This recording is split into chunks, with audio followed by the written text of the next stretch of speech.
The string quartet had just begun playing Canon in D when I felt something inside me snap. It wasn't the nerves, those had burned away hours ago. It was something sharper, colder. I was standing at the altar, smiling for the cameras, watching the woman I thought I knew better than anyone glide down the aisle like a scene cut from a dream. But dreams don't shatter with sound. They break in silence. Her lips moved as she leaned toward her bridesmaids, a soft chuckle escaping. I caught only one line over the hum of the music, one that detonated everything inside me. Imagine if he ever learned the truth. My smile froze. My palms turned slick. The string players blurred before my eyes. The truth. What truth? I tried to tell myself I'd misheard her. The acoustics, the echo, the trembling in my own chest, anything but the obvious. But when she reached me, her fingers slid into mine with a warmth that suddenly felt staged. Like she was playing a role she'd already rehearsed too many times. "Hey," she whispered. Her smile was radiant, almost blinding. "You okay?" I nodded, because that's what grooms do. They nod, they smile, they say I do. But my mind wouldn't stop spinning around that single phrase, if he ever learned the truth. The ceremony felt endless. Every vow felt scripted. Every cheer, hollow. When she said, "I choose you, forever," her voice quivered, not with emotion, but with restraint. Like she was holding something back. Even as she slid the ring onto my finger, I felt like an audience member trapped inside a play I didn't audition for. By the time we reached the reception hall, my chest was tight. I was supposed to be drunk on love, on champagne, on the joy of a lifetime beginning. Instead, I was watching her every move, how she laughed, who she leaned close to, how she checked her phone between dances. And then I saw him. Ethan. Her close friend from work. The one she swore was just a confidant. He'd been invited as part of her side of the guest list, a face I'd barely noticed until now. But once I did, I couldn't unsee it. The way his eyes followed her across the room. The way her smile faltered for half a second when she caught his gaze. And that look, God, that look of quiet guilt and longing that flickered between them before she turned back to me. "Babe, you good?" she asked later, as we sat for dinner. Her hand brushed my knee under the table. I forced a grin.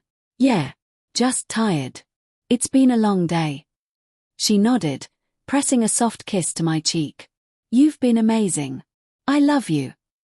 The words landed like glass shards in my chest. I used to crave hearing them. Now, I studied her eyes, searching for sincerity. When the toasts began, I barely heard the laughter or the applause. My mind was elsewhere, replaying her whisper, her glances, the tremor in her hands. Then Ethan stood to speak. He wasn't on the schedule. "Mind if I say something?" he asked, glancing nervously at her. Her smile faltered again, just for a second, but enough for me to notice. He cleared his throat. "I've known Emily for years. She's one of the most amazing people I've ever met. Seeing her find happiness, he paused, his eyes misting. "It's beautiful." The room clapped politely, but my stomach twisted. His tone wasn't the tone of a casual friend. It was soaked with history, with feeling. When he sat down, she avoided my gaze. Hours later, when the music softened and the crowd began to thin, I pulled her aside. The moonlight spilled through the glass walls of the venue, catching the shimmer of her dress. "Emily," I said quietly, "what did you mean earlier? At the ceremony?" Her face paled. "What?" "You whispered something. To your friends. Imagine if he ever learned the truth." She froze. A split second of silence, then laughter. Too loud. Too forced. "Oh my God, are you serious? You heard that? We were joking. About the dress.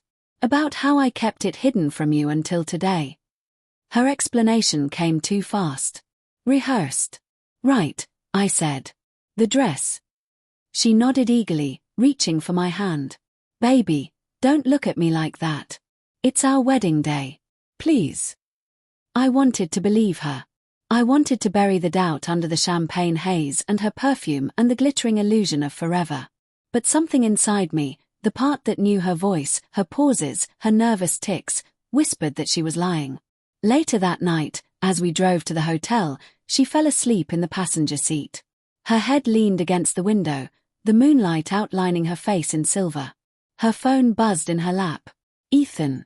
I shouldn't have looked. But love doesn't survive on ignorance, it survives on truth, or it dies in silence. I picked it up. The message preview was enough to make my pulse pound.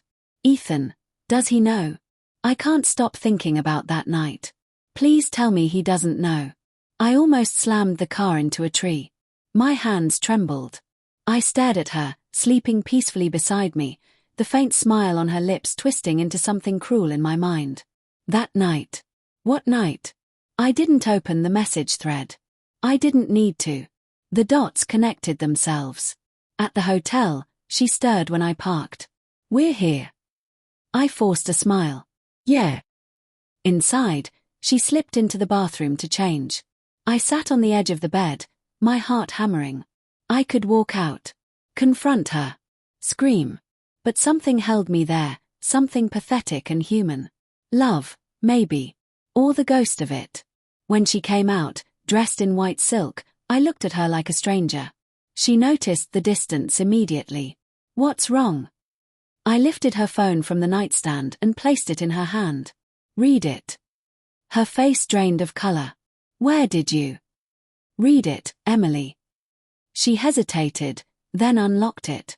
The message glowed between us like a confession carved in fire. Silence stretched, unbearable. Finally, she whispered. It was before we got engaged. It was one time. I ended it. I swear. Before we got engaged. I repeated, my voice shaking. And you never thought to tell me. Her eyes filled with tears. I was scared. I didn't want to lose you. I thought if I buried it deep enough. Deep enough to say I do. I laughed bitterly. Deep enough to promise forever. She reached for me, but I stepped back. I love you, she said desperately. I made a mistake. People make mistakes. No, I said, my voice breaking. People make choices. I walked out before she could answer. Outside, the city was quiet. The moon hung low, indifferent, like it had seen this 1,000 times before. I stood on the curb in my tuxedo, the night air biting my skin, realizing that the woman I loved hadn't just betrayed me, she'd built our entire beginning on a lie. Behind me, I heard her call my name. I didn't turn around. Because some truths, once learned, can never be unlearned. And some weddings end before the first night is over.